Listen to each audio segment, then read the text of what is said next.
Welcome to the Mindfulness Meditation Podcast. I'm your host, Dawn Eshelman. Every Wednesday at the Rubin Museum of Art in Chelsea, we present a meditation session led by a prominent meditation teacher from the New York area. This podcast is a recording of our weekly practice. If you would like to join us in person, please visit our website at rubinmuseum.org/meditation. We are proud to be partnering with Sharon Salzberg and teachers from the New York Insight Meditation Center. The series is supported in part by the Hemera Foundation. In the description for each episode, you will find information about the theme for that week's session, including an image of a related artwork chosen from the Rubin Museum's permanent collection. And now, please enjoy your practice. Hi, everyone. Happy Diwali! Diwali begins tomorrow, celebrations start tonight, and it is really Diwali that we are honoring this month here in Mindfulness Meditation, as our theme is light and dark this month. So Diwali is the Festival of Lights, and it is India's most important and celebrated holiday, and is celebrated certainly throughout the Himalayan region by Hindus, Buddhists, Sikhs, and Jains. And it gets its name from the little clay lamp, oil lamp, that is lit outside of people's homes around this time. And that light symbolizes the light within and the antidote for spiritual darkness. Now, throughout India, there are all kinds of legends that go along with this story, from Vishnu, Krishna, Rama, and what they all have in common really is this concept of light winning out over darkness. But we've been talking all along throughout the month about how in many Himalayan traditions, there is not necessarily this dichotomy set up, so to speak, about light and dark, and that really we see through the lens of these traditions that there is light and dark in everything. And we've heard from our teachers this month so far that we can think of light as the things that we know and darkness as the things that we don't know or don't yet know. So that's one way of considering this concept of light and dark that I will offer to you. And today, we are bringing you this beautiful sculpture of Ganapati, or Ganesh, or Ganesha. And Ganesh is majorly adored and worshipped deity in the Hindu tradition and others as well. And of course, he is this big, powerful elephant. And in fact, he is known for helping you remove obstacles, and is kind of a trickster, in fact, and also can be known to place obstacles in your way if he isn't properly worshipped, or actually to help you avoid things. And you can tell from his large feet down below that he is a powerful figure who will kind of stomp, stomp, stomp, and help those obstacles be removed for you. So, of course, as always, you can take a closer look at this object with Jeremy after our meditation session. If you would like to do that, he'll meet you right outside and he'll tell you lots more about Ganesh and Diwali too. But first, of course, we will meditate and we will hear from our wonderful teacher today, Tracy Cochran, on this theme of light and dark and a little bit about Diwali, I think. So Tracy Cochran is a writer and the editorial director of Parabola, and that is a quarterly magazine that can be found online at parabola.org or, of course, always upstairs at the shop. And she has been a student of meditation and other spiritual practices for decades. In addition to teaching at the Rubin, she teaches at New York Insight and every Sunday at Tarrytown Insight in Tarrytown, New York. And her writings and teaching schedule can be found online via Parabola on Facebook and Twitter and tracycochran.org. Please welcome her back, Tracy Cochran.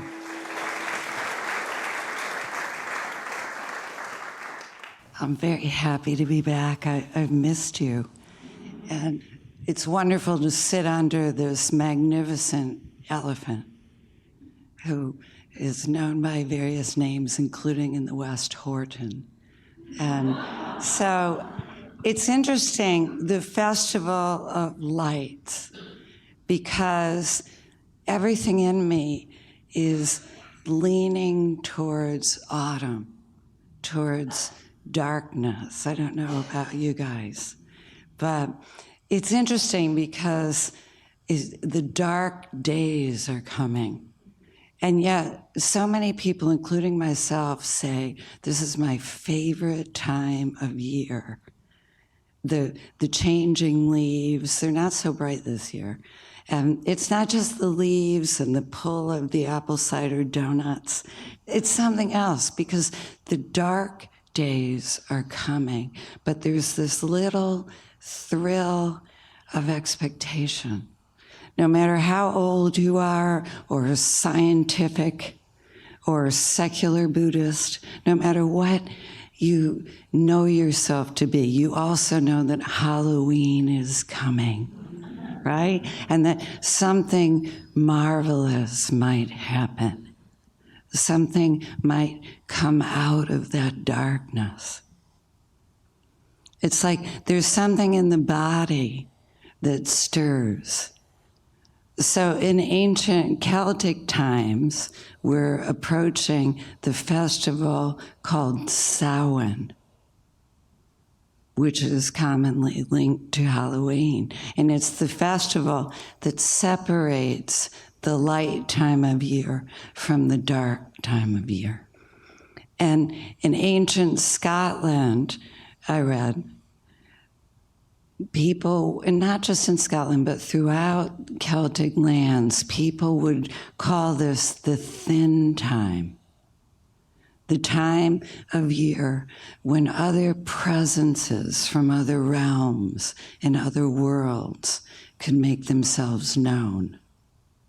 This would not be foreign in India. Anyone celebrating the Festival of Lights would also welcome the possibility of this idea of something else breaking through. So in Scotland, people would welcome the ancestors in benevolent presences, and to ward off beings or presences or insights or forces they were afraid of, they would don fierce masks and costumes. Can you relate to that? I mean it.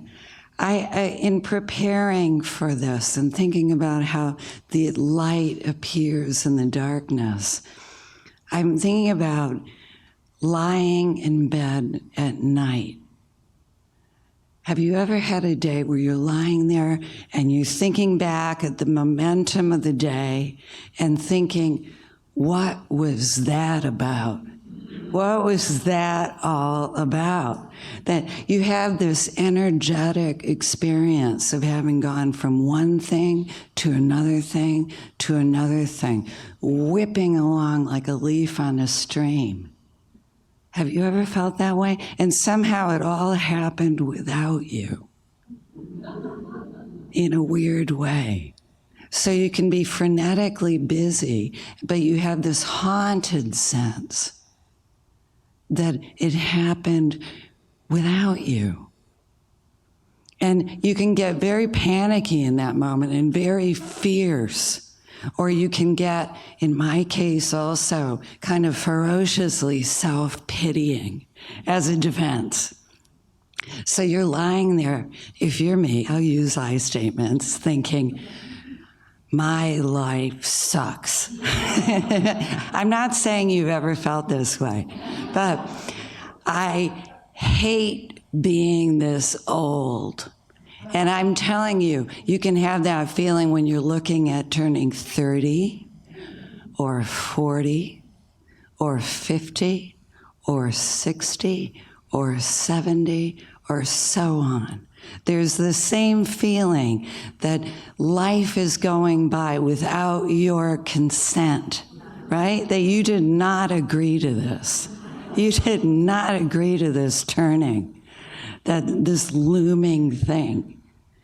And you can have this, you can either get up and start making lists, which some friends of mine wake up to Post-it notes with thousands of things listed on it that will somehow stop this feeling. Or else you can just lie there and elaborate, as I sometimes do. Or we try to use gifts from our meditative toolbox. So we'll try sometimes to practice gratitude. And I have been excellent at coming up with these grudging little lists of gratitude. So it's like, I'm so glad my house is not on fire. I'm so glad that I have light and water. And, there's this kind of grim, grudging quality to it. But the interesting thing is that sometimes in the midst of this, we can feel the momentum of our thoughts going around and around and around. And so often, there's something to be heard about, or something to be upset about, something somebody said to us or about us, or just time's passage, just the poignancy and sorrow of that, of people and things we've lost that won't come back. And right in the midst of that, we can feel a glow, an inner light. And it can start with sheer exhaustion. Never underestimate the gift of exhaustion. That just for a moment you're not thinking and you're lying there or you're sitting here just breathing, just listening. And just for a moment, in spite of all that thinking, you can feel as big as Ganesha.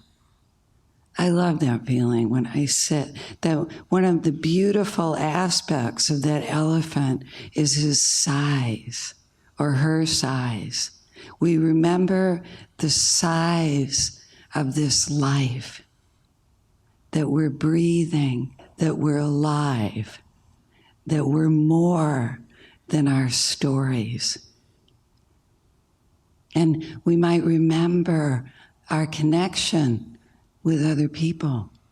It's interesting, the great Zen sage Dogen spoke of this state called awakening or enlightenment as a dream, and the state of sitting down together as a dream. Isn't that interesting? It seems like a paradox because we're sitting down to wake up. But when you think about it, sometimes we need the gift of a bigger dream to wake up from the spell of our smaller thoughts about who we are. Something like the story of the Buddha, say, or a memory from our own earlier life about who we are, or Wonder Woman. Pick your myth. A larger story reminds us that we're more than we think. And one thing that touches me about Samhain, and one way in which it relates directly with Diwali, is that in ancient Scotland, as part of their festival of darkness, they would put out all the fires in the village. Just think about how dark it must have been in Scotland, in a world lit completely by fire. Completely dark. And then they would build a common bonfire, and everybody would relight their own fire from that common fire. Isn't that beautiful? And in a certain way, this isn't something far away. When we come into this room, there's a feeling, to me anyway, there's a feeling of a kind of enchantment, Dogen's dream, when we sit down here together. Because we each come from our private lives, that can be full of turmoil and loneliness and all that thinking.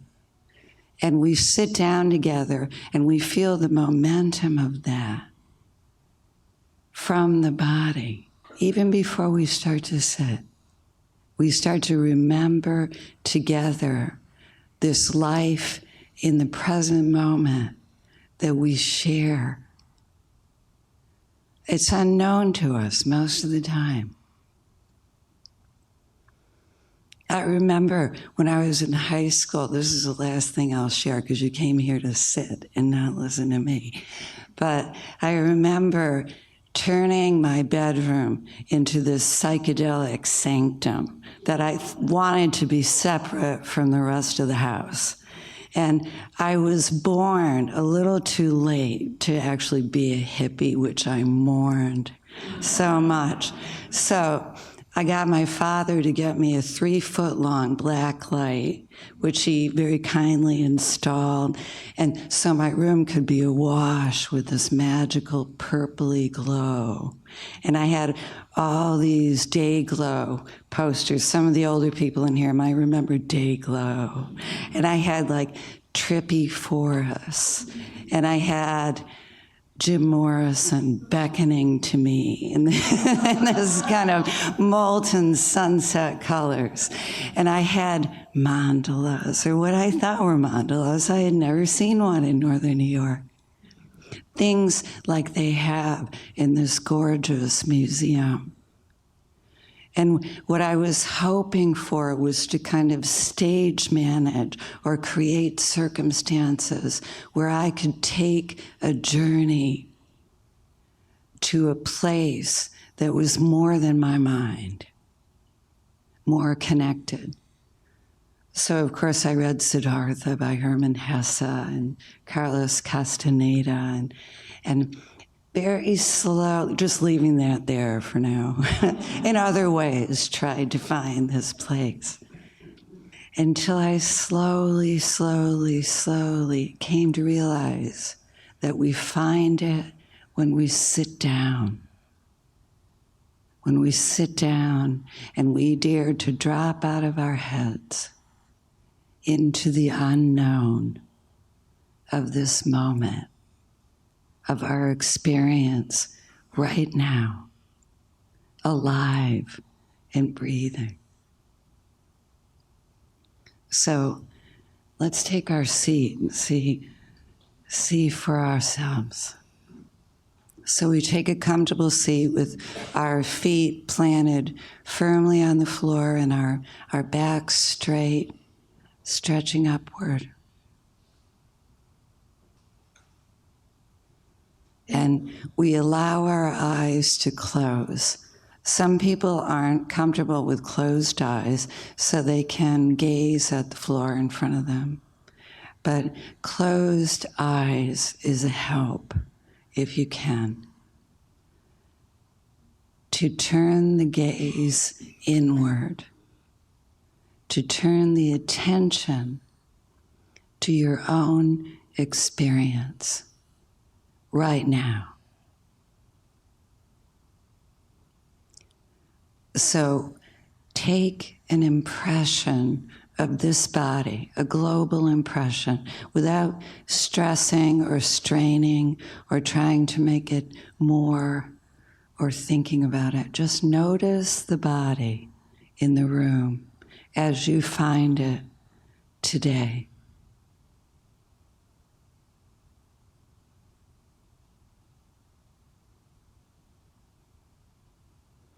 Allowing it to take up space, bringing a soft, allowing attention to the experience of the body in this moment, welcoming it exactly as it is.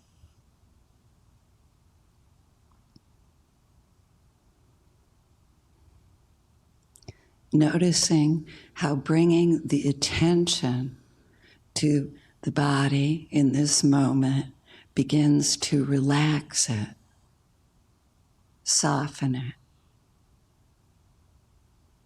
And as that begins to happen, allow the attention to come to rest on the breathing, noticing the in-breath and the out-breath without asking it to change in any way, just noticing where you happen to experience it today, either in the rise and fall of the chest and the abdomen, or as a sensation of air entering and leaving the nostrils.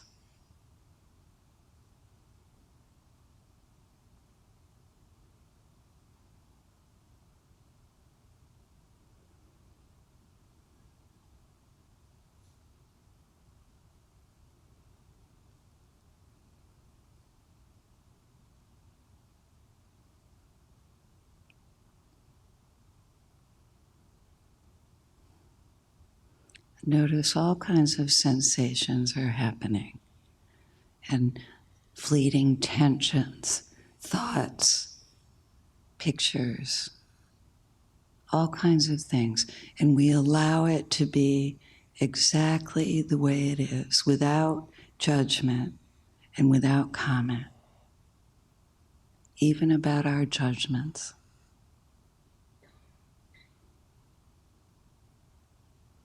And when we notice we're taken by a thought or a memory, we gently bring the attention home again to the breathing and to the experience of being here in this body right now.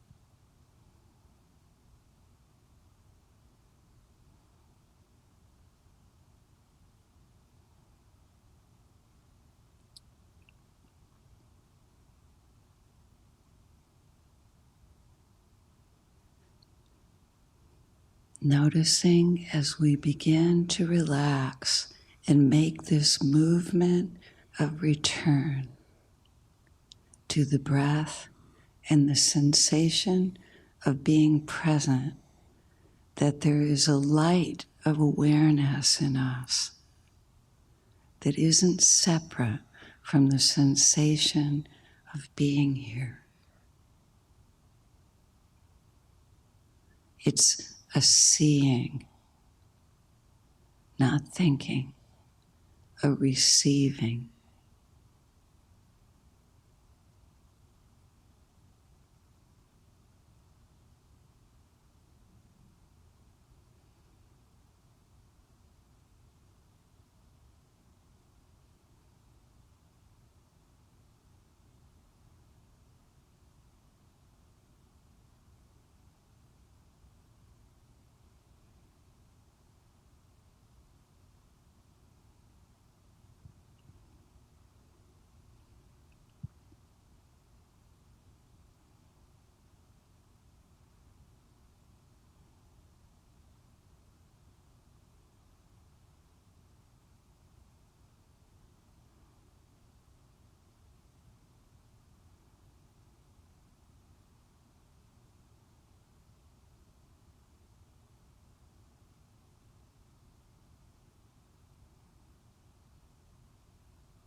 Noticing how it feels to welcome yourself back into the light of your presence, your kind, receptive awareness.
When we get lost, when we get taken by thinking or dreaming, we simply notice this and welcome ourselves home again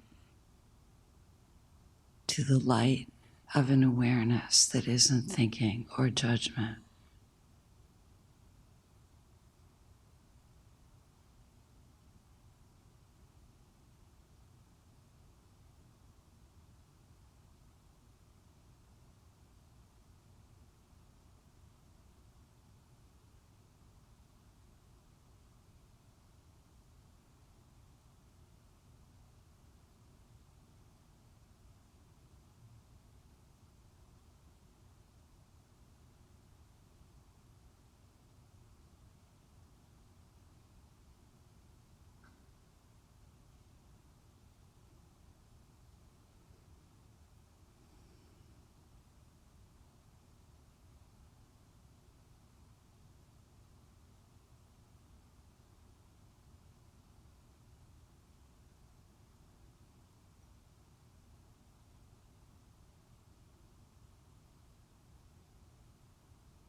As we continue to relax, we may begin to feel a stillness that isn't silence, but openness, non-resistance to what is.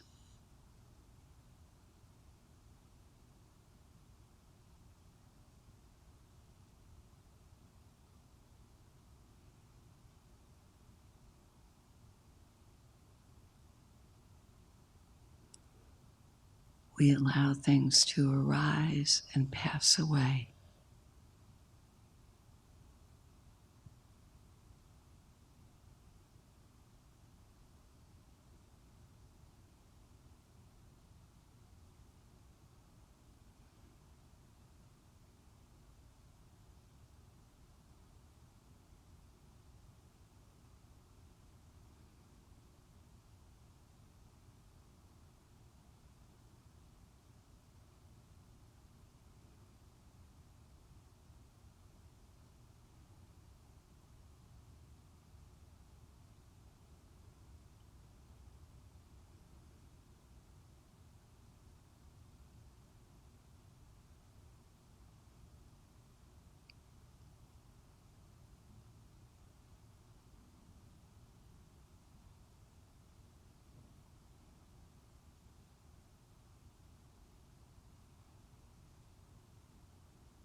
Noticing that we can keep coming back to the breath and the body and be open.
As we come home to the body, we remember we belong to life.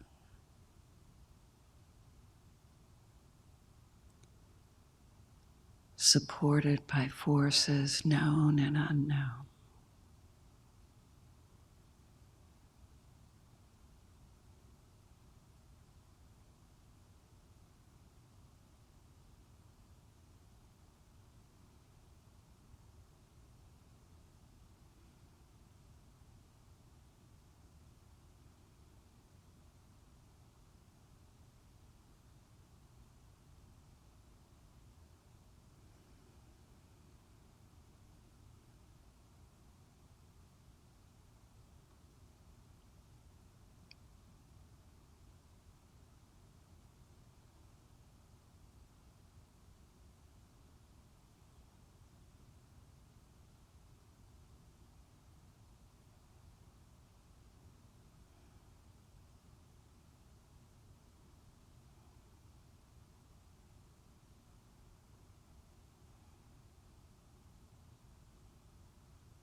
Noticing as we come towards the end of our sitting that there's something we share, something very alive, a light of awareness that we can return to with the next breath.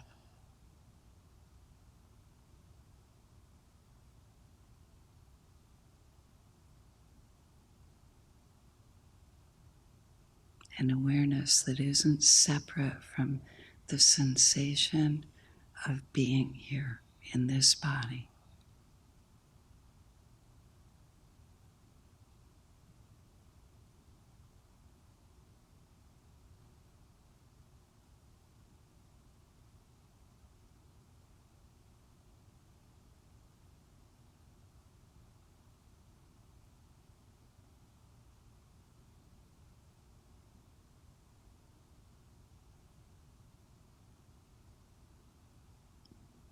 Noticing how sensitive we naturally are, how willing we are to receive,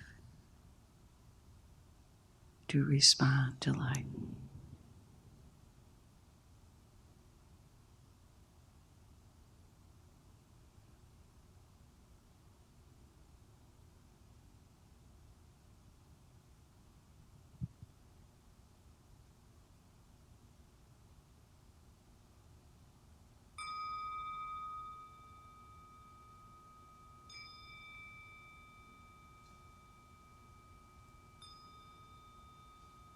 Feeling our own presence and the presence we share with others here.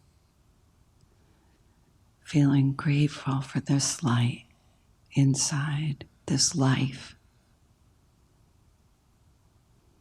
And we also feel generous. We're going to let it shine the way you can see Diwali from space.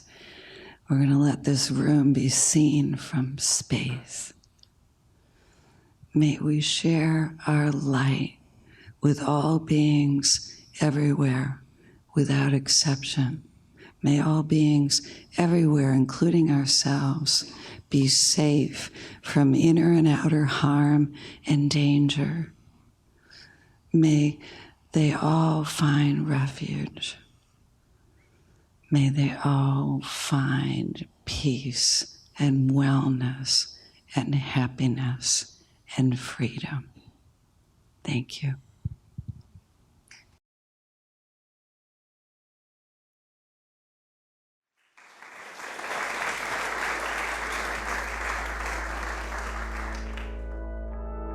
That concludes this week's practice.